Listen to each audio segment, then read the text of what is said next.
Kita beralih ke informasi lain, Cawapres nomor urut 2 Gibran Rakabuming Raka tidak turut tampil dalam dialog interaktif Cawapres yang ditayangkan TV One semalam. Dalam debat ini, Cawapres Muhaimin Iskandar dan Cawapres Mahfud MD diberi kesempatan untuk bertanya kepada lawan seputar ide untuk mencuri perhatian para pemilih muda. Berikut cuplikannya untuk Anda.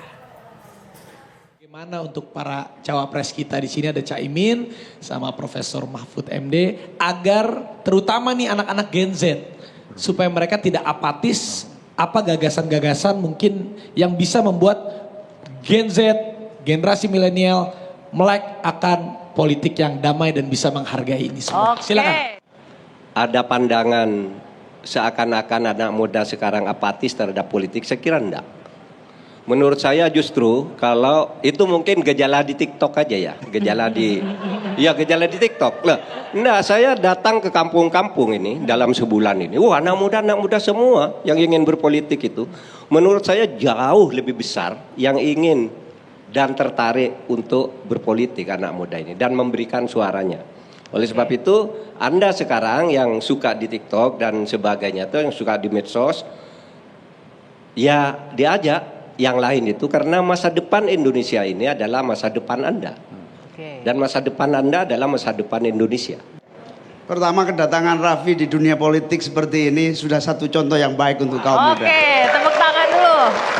Artinya anak-anak muda Indonesia, kelihatannya kamu ngomong soal pekerjaan, kelihatannya kamu ngomong soal hubungan antara orang tua dan anak. Tapi sebetulnya ada politik di dalamnya. Apalagi sandwich generation yang nanggung kaum tua dan nganggung adiknya.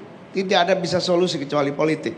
Politik is jalan tol menuju solusi dari berbagai tantangan yang dihadapi oleh kaum muda di Indonesia.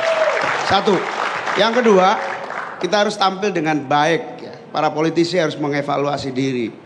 Dia harus menunjukkan gagasan, menunjukkan ide, menunjukkan jalan keluar bagi seluruh proses. Saya mau kasih jalan keluar, dikasih waktu cuma 2 menit. Gimana mau bisa kasih jalan keluar?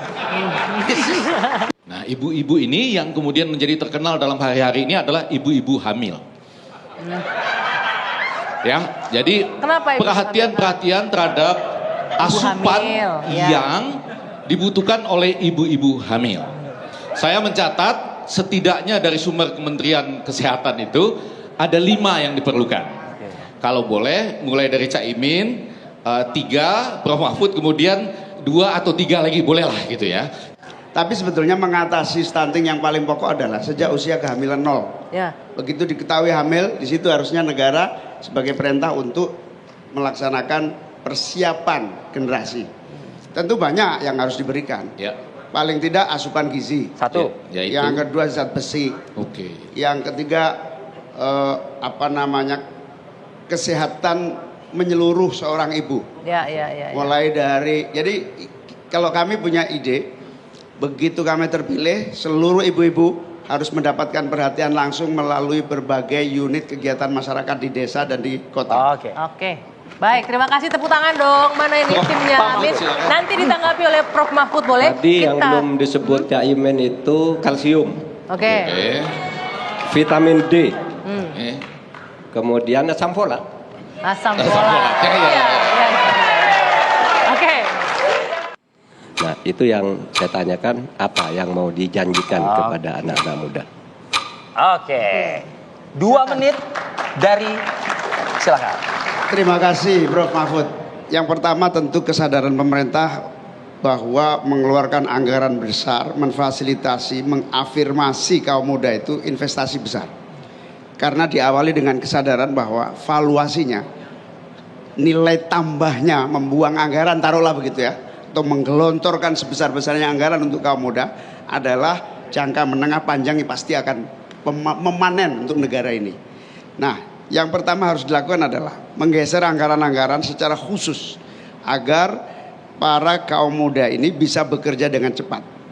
Lapangan pekerjaan dibuat, industrialisasi dijalankan lagi, hilirisasi diperkuat lagi.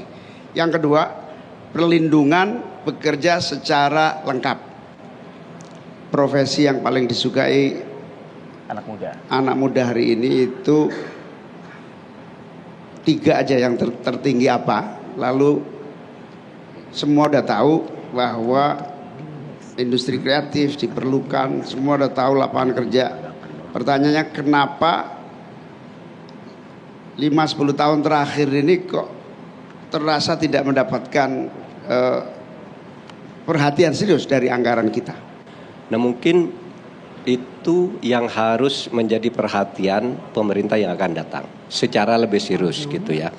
Jadi kalau selama ini belum mendapat perhatian, barangkali kesadaran akan itu semua ya belum merata di kalangan pemerintahan, di kalangan DPR, mungkin eksekutifnya juga. Karena kan itu perlu instrumen-instrumen ya, instrumen hukum misalnya.